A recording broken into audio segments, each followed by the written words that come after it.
বস্ত্ৰনগৰী শুৱালকুছিৰ শ্ৰী শ্ৰী হাতী সত্ৰ প্ৰাংগণত দৌল মহোৎসৱ তিনিদিনীয়া বৰ্ণাঢ্য কাৰ্যসূচীৰে আজিৰে পৰা উদযাপন কৰা হৈছে দৌল মহোৎসৱ। হোলী গীত পৰিৱেশন, সহস্ৰাধিক বাপ বান্ধৱ আই মাতৃৰ অংশগ্ৰহণ দেখিবলৈ পোৱা গৈছে।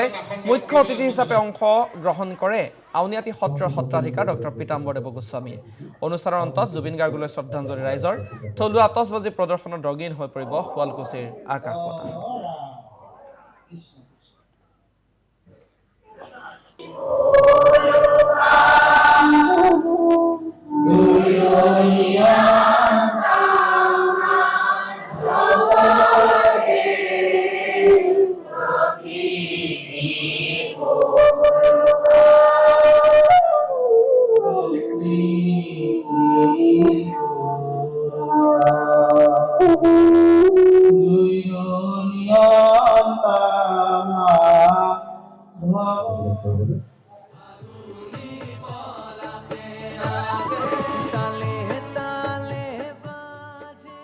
বুলি ক'লে সেই কথাই বুজো, য'ত সৎ চিন্তা, সৎ আলাপ, সৎ ভাৱনা, সৎ কথা, সৎসংগ থাকে, সেই স্থানকে সত্ৰ বুলি কোৱা হৈছে।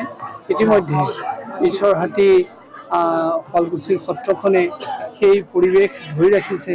ইয়াত অনবৰতে সৎ চিন্তা, সৎ কথা, সৎ আলাপ চৰ্চা হয় আৰু সৎসংগৰ ইয়াত সমাৱেশ ঘটে। আৰু আজি হোলী উৎসৱৰ নামত সহস্ৰাধিক বাপ বান্ধৱ ভাইসকলে যি হোলী গীত সমস্বৰে গালে, তাতেই সেই কথা প্ৰমাণ হৈছে যে সৎসংগৰ কিমান মধুৰ সমাৱেশ ঘটিছে।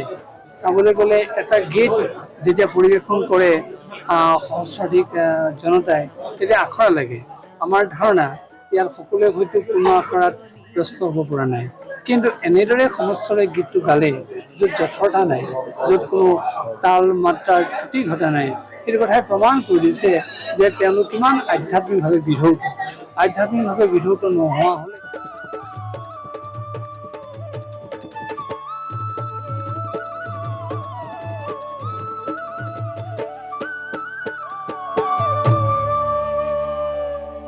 ফাগুন ফাগুন লগাই মনৰে উলা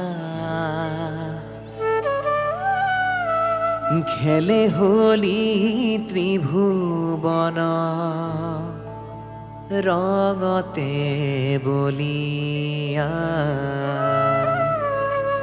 মন আজি উলাহে